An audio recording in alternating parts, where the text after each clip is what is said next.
So let's try an example.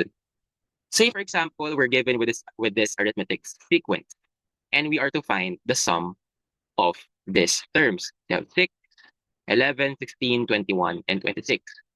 So the very first thing for us to do is to identify the given. So what are the given values? So let's write given. We have the values for a sub 1, a sub n, and n. So what is our a sub 1? A sub 1 is our first term, and that is 6.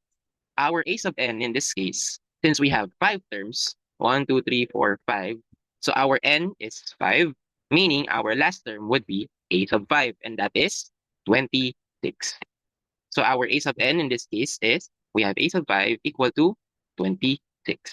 So we now plug it in our formula. We have s sub n, where in this case, our s sub n is s sub 5 because we're finding the total of the 5 terms.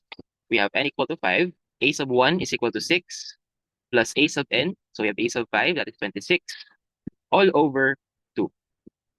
Okay? So simplifying, we first use the PEMDAS rule. Remember? We use the PEMDAS rule in this case because we have a parenthesis. So we first solve the equation inside the parenthesis.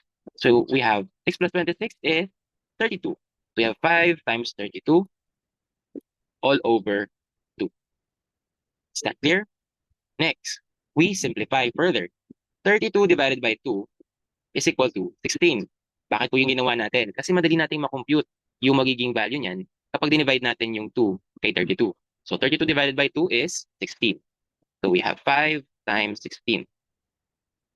So find that out. We have 16. So 5 times 16 would be equal to 80. So meaning the total of all 5 numbers is equal to 80. Okay? So did we need to add all 5 numbers individually? The answer is no. We just need to use a formula for an arithmetic series to find the total of all the terms. So we're given with the first term, the fifth term, and the number of terms.